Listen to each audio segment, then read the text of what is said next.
Good afternoon and welcome. Welcome to Via International and this info session and update on the Migrant Kitchens of Tijuana campaign and our larger Via Migrante Initiative, of which that campaign is a part. I want to begin by saying thank you. Thank you to all of you who have contributed to the Migrant Kitchens campaign. A wonderful outpouring of support and generosity in response to the urgent need that we've all been reading about in the news. As so many migrants and deportees have assembled here on the San Diego-Tijuana border, many seeking asylum, seeking entry to the United States, many others seeking to discover a new life for themselves in Tijuana, which for so many will become their long-term place of residence. So I did want to say thank you. Well, you'll hear more right now about that Migrant Kitchens campaign, which your donations made possible.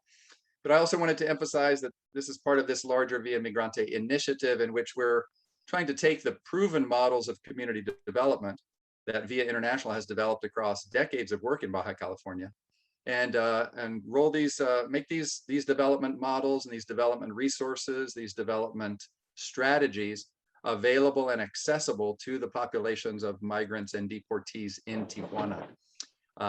So without further ado, I'm going to turn it over to Aida Amador, who's the coordinator of our Via Migrante program. Will you join me with a little round of applause as we welcome Aida Amador to share with us about this campaign and this larger initiative. Aida? Thank you, John, and thank you everybody for being here and for all your support. Migrant Kitchens of Tijuana started with a vision from a community leader. In 2020, Via Migrante, a program addressing the humanitarian crisis of migrants and deportees stuck in my hometown of Tijuana, started in the middle of a pandemic. We knew more than ever that we needed to act fast. So we started with our original plan with a little twist, providing self-sufficiency tools to migrant communities so they can thrive. A model that Via Internacional and Los Niños de Baja California has done for more than 45 years with vulnerable communities in the border region. We began working at shelters and community centers online and in person, providing courses of food security and also trying to understand their needs, both as individuals as well as communities. Something very important that Rigo always says is that these classes are a hook, un gancho, to bigger issues and bigger results. And that's exactly what's happening. We listen to the community and follow them. We follow their needs and we are honored that you follow them and us as well. Today, we want to thank you because you made this possible. You made this happen. Thanks to your support and your confidence in our work, we had the pleasure and privilege on working with these communities. This is Irving. He is part of the shelter home Casa de Luz that I will talk about it later on. We were giving a virtual nutriecology class at Casa de Luz when this all started. In mid-February, it was our 5th or 6th class when he called our Zoom room and he was not at the shelter. He was at El Chaparral. This was very, very new. We knew about this camp from the news, but that's about it. He and more members of Casa de Luz decided in solidarity to stay and help out. They sacrificed their home, a warm bed, a hot meal, and this was just, in wintertime, to provide help for the people seeking asylum. And how did they do it? They were using the recipes from our classes to provide them with meals. More than 2,000 meals 3 times a day for 3 months. How can we not want to help? That's how Migrant Kitchens of Tijuana was born. Hello, everybody. We are very happy and glad and honored to have Aida from Los Niños de Baja California, Via Internacional, with Robert, with Chris, teaching us how to cook a delicious meal, a nutritious meal. And this is 90 days we were living here, camping here, preparing 3 times per day. So every support is amazing for us because we have to cook a lot of food for everybody. Thank you very much to be here with us, to following us. And we invite you if you want to come and helping us to prepare this delicious meal. It will be our pleasure to have you with all of us. These are our migrant kitchens of Tijuana. The first picture is a shelter called Juventud 2000. The second one, it's at the camp at El Chaparral. And I love this picture because it says, ¿cómo lo dices, Robert, eso que la espera no te aburra? May the wait not bore you. Yeah, so it's kind of ironic. The third picture is at Border Church. At the last picture, it was the graduation of our nutriecology class at Casa de Luz. And I'm gonna start talking about our the first shelter that we're working with. It's Juventud 2000. This family shelter is located close to the US-Mexico border, a large room with tents for individual families, residents from El Salvador, Honduras, Guatemala, and southern Mexico. Approximately 100 people live there. Right now, most of the people are from Michoacán and Guerrero, Mexico, who are being forced to migrate to the north part of our country as the town is being taken by criminal groups fighting to control the region. More than 50% of the people living in Juventud 2000 are children.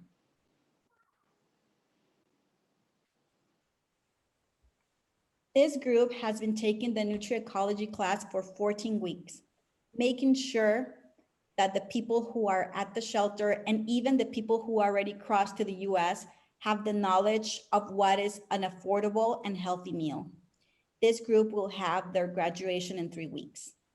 The classes are being given by our promotora Gris every Thursday. It's still ongoing. And we have provided more than 630 meals, half of them for children. This is Jessie. Mi nombre es Yesenia Ardo, yo soy la encargada coordinadora de aquí en Movimiento Juventud 2000. Pues mi servicio de ayuda acá en el lugar, pues igual soy voluntaria de acá el lugar, yo soy de El Salvador, me vine pues migrando por la violencia que está sucediendo en lo que es en El Salvador por medio de las pandillas. Entonces pues yo llegué hace 2 años, incluso viajé lo que le llaman la bestia en el tren, es bien arriesgoso, a nadie se lo deseo. And she decided to stay in Tijuana. She decided to continue being a volunteer at Juventud 2000. And in front of the shelter, she has a pupuseria, which is a Salvadorian dish, very, very tasty. And she has plans on staying in Tijuana. The next place that we have or had our migrant kitchen is at Camp La Esperanza at Chaparral.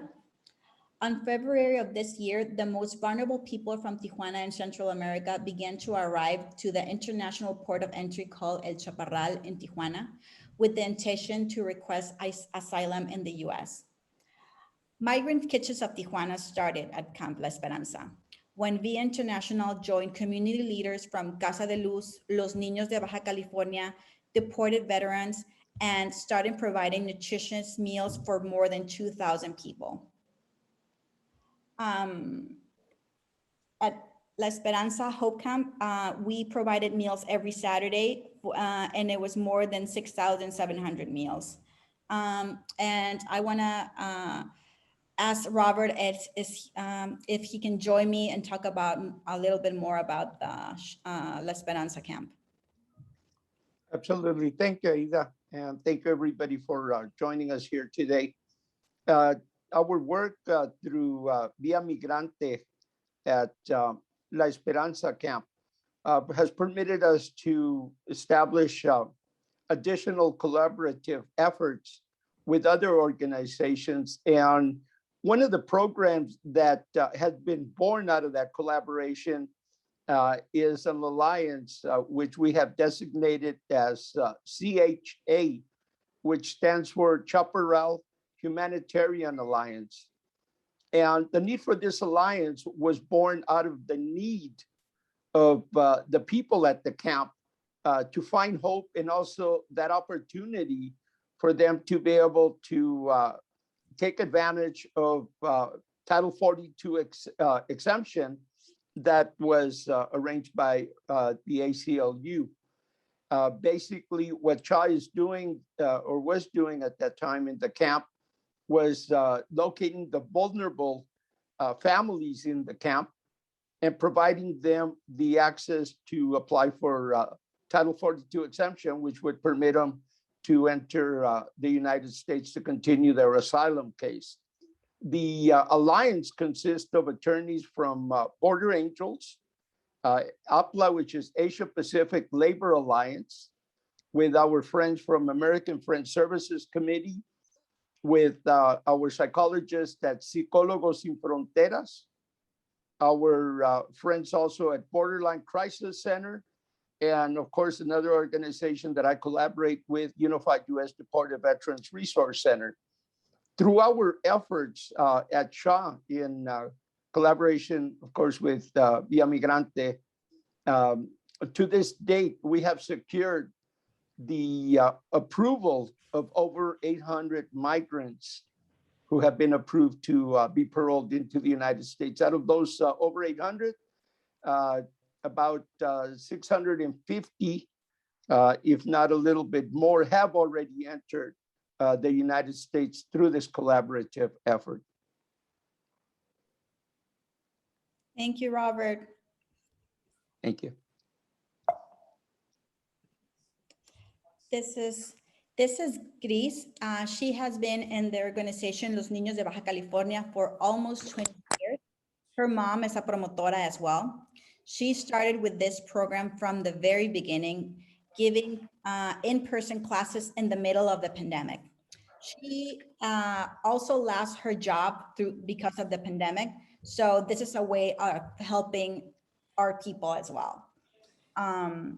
She has been a key element to our migrant kitchens of Tijuana. Muy buenos días, mi nombre es Griselda Aldana y soy promotora de nutrición, no soy maestra, soy promotora de nutrición porque estoy promoviendo la salud, promoviendo alimentos saludables. Entonces, como me dicen maestra, es un honor, pero soy promotora de nutrición. Y pertenezco a los niños de Baja California. Y pues cuando me hablaron de este trabajo, me dio un poco de miedo porque tenía muchos años que no trabajaba, pero gracias a Dios me dijeron, piénsalo, pero no lo pensé ni 5 minutos. Entonces acepté con mucho gusto. And last but not least, Border Church and Casa de Luz. Casa de Luz is a collective and inclusive space formed by and for the LGBTIQ plus community and diverse families, as well as for the migrant communities in Tijuana. And the Border Church is a non-sectarian Christian ministry center in the celebration of Open Table Communion on the US-Mexico border. People from both the United States and Mexico have gathered each Sunday afternoon to share communion at Friendship Park. So as the song said, follow the leader. When the Casa de Luz team decided to leave Camp Esperanza after more than 3 months of living there, we continue with our migrant kitchens. We are preparing food, and I say we because every time that when I tell Gris that we are preparing food, she just gives me a look like, we? Are you sure we? Because of course she and the people at the camp are the ones who are doing the food.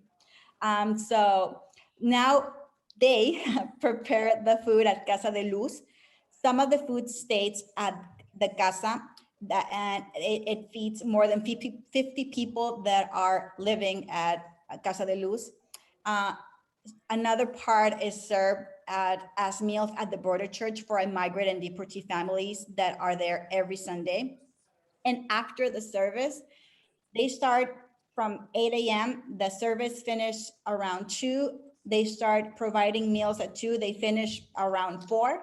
After that, they gather everything, go to Casa de Luz, and after that, with their own money, they go to the Chaparral to feed people from the Chaparral as well. So they still work a lot. And I don't know, Rob, if you want to talk about Border Church and Casa de Luz and what are we doing? I think we've been doing it for over a month, right? That is correct. It's been over a month that we have been catering meals to Border Church. And the reason I say catering and kind of make an emphasis of it is because that is part of the plan in developing communities in our neighborhoods, is taking some of these key leadership persons and organizations such as Casa de Luz and creating or helping them as they develop their community.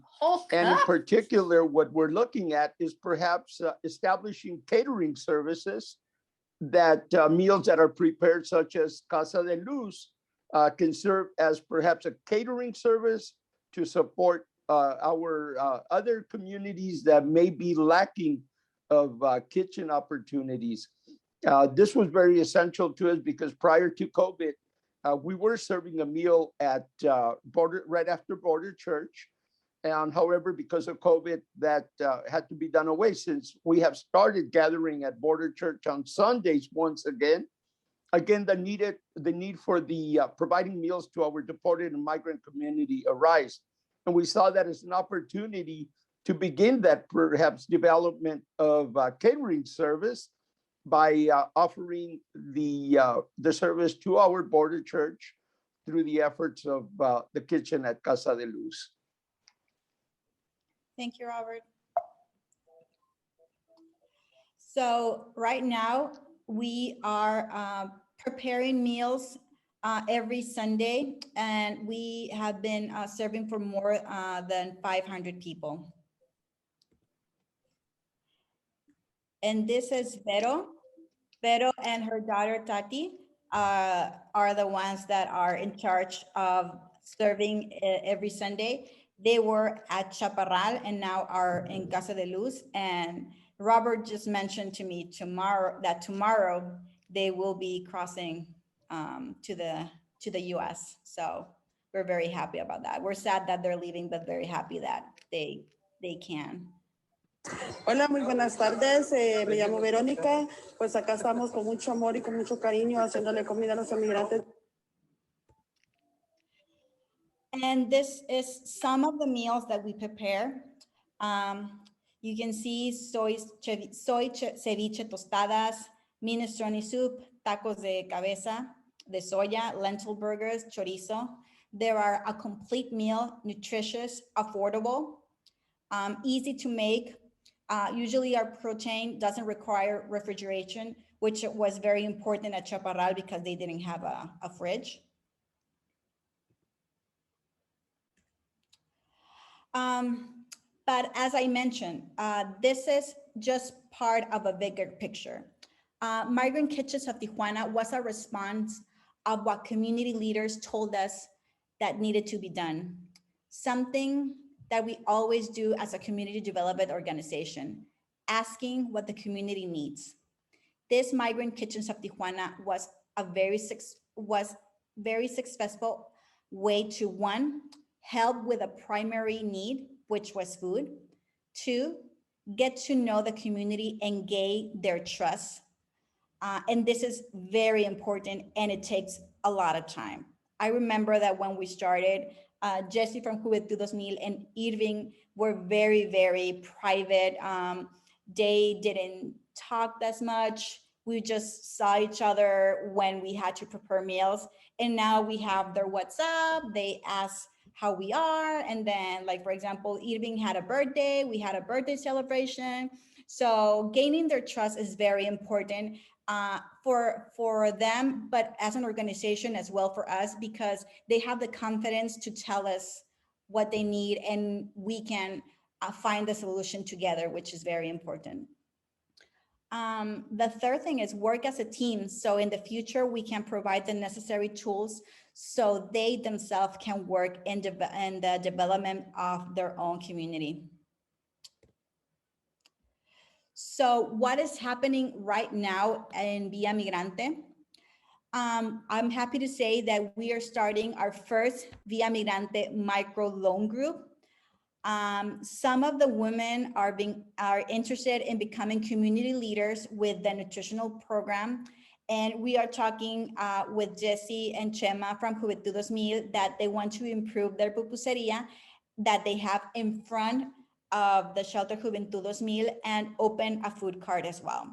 And Elisa is going to talk about the microloan groups.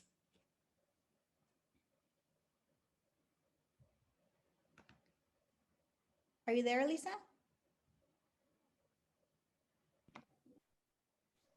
Yeah, I'm very excited and very pleased to be here with you all today. I think you are hopefully experiencing, as I am, this amazing team of people that have come together to make all this work happen in a very difficult moment.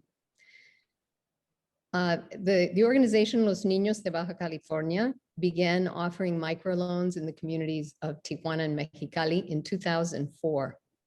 We have at this point loaned over $2 million to small entrepreneurial initiatives in these communities. What I want to say too is that these people that are coming, these people in the camps, these people in the shelters, many of them will stay in Tijuana. And our goal, our hope is that they will, with some tools and some support, become viable, thriving residents of our community of Tijuana.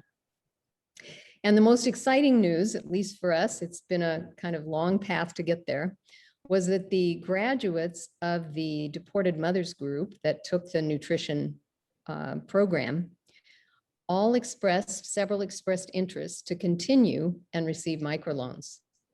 I'm pleased to say that in the next 2 weeks, they will be receiving their inaugural loan, and we hope that this will mean an ongoing loan cycle of many years with us. These are people who are staying in Tijuana. I think you heard the confidence in the voice of Yesenia there at her Juventud 2000. She has also chosen to stay in Tijuana. She is not seeking to cross the border. And she is very vibrant, she is very entrepreneurial, and we believe that our next steps with the pupuseria will be something towards supporting that, if you will, migrant kitchen, to continue offering the income from that in support of the shelter. As well, the interest from these groups to they themselves become community leaders and offer the programming, this nutrition and ecology education to others in the community will be the opportunity we have to do that training and education. So we're very excited about these future steps and very pleased that the folks here on the Zoom and some in our later audiences will be appreciative of the next steps, and we are very appreciative of your support to have made this initial work happen. Thank you, Elisa. So this is Maria Esther from Madres y Familias Deportadas, Deported Mothers and Families. Now she will be part of a microloan and also wants to put together a group to start a nutriecology course in her community. Pues el proyecto ha sido maravilloso. Como lo vuelvo a decir otra vez, he aprendido cómo alimentar otra fuente de alimento, como dice usted, en cuestión de poco dinero y nutritivo, ¿verdad? Y pues las clases que hemos llevado desde cómo se puede preparar la tierra también y cómo sembrar, cómo poder nosotros mismos en nuestros hogares, en nuestras macetitas, como lo dicen, cualquier macetita se puede hacer y poder sembrar las semillas que nos han proporcionado aquí para poder hacer un huerto nosotros también. Eso es bien importante porque vas aprendiendo a cómo cultivar las legumbres, todo lo que hemos aprendido aquí. Y también quiero darle gracias a la maestra Griselda, que la verdad ha estado aquí con nosotros y este tiempo la hemos estado conociendo, nos estamos encariñando con cada una de nosotros porque nos vamos conociendo y es un gran proyecto para todas nosotras como mujeres porque podemos tal vez en este momento que estamos aquí abrir tu interés como una fuente de poder ofrecer eso hacia afuera, que conozcan las demás mujeres que sí se puede. Claro que sí se puede seguir adelante y pues seguir aprendiendo cada día. Esto. Muchas gracias. Y ya hablé. And I just wanted to, for you guys to look at the faces of community leaders from the places that we had the privilege of working. Casa de Luz Irving, Juventud 2000 Jesse, Los Niños de Baja California Gris, El Chaparral, Jorge Ibero, and Border Church Vero and her daughter Tati. And on a personal note, but I think I speak for the whole team, I just really want to thank you. Thank you for letting us get the opportunity to meet extraordinary people that inspire us every day to be better persons. And for me to teach my son that every small detail that you do for others matter. I know that since I begged Elisa to let me work with migrant communities, because I was doing communication work at the organization and never worked with community, that this was something that I wanted to do, but I didn't know how much I was going to learn and the joy and sometimes tears that this would bring into my life. Thank you to the community leaders. Thanks to our Via Migrante team, Robert, Dan, Aida Mama, who is my mom, Rigo, and Elisa, for giving me the opportunity to work with you and to work with these extraordinary people and community leaders. Quiero aprovechar esta oportunidad para hacerles un llamado a todos ustedes a que sigamos siendo solidarios ante todas las injusticias que vemos y que no nos quedemos callados. Y a veces es mejor guardar silencio y ponerse a actuar que causar polémica. Les aprecio mucho, los quiero mucho, sigamos en esto con todo el corazón y así creando puentes y buscando dignidad para todos.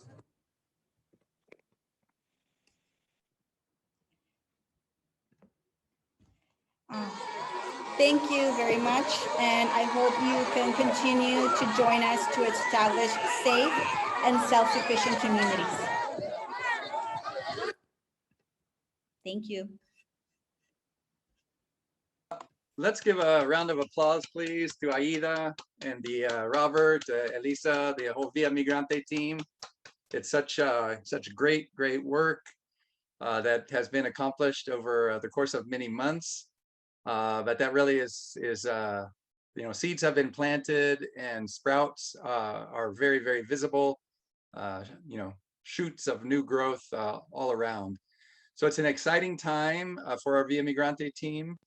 We're very much appreciative of all the support near and far that has been lent toward this program. And we're excited about the next steps that we'll be taking in collaboration with the community leaders that Aida has just introduced you to.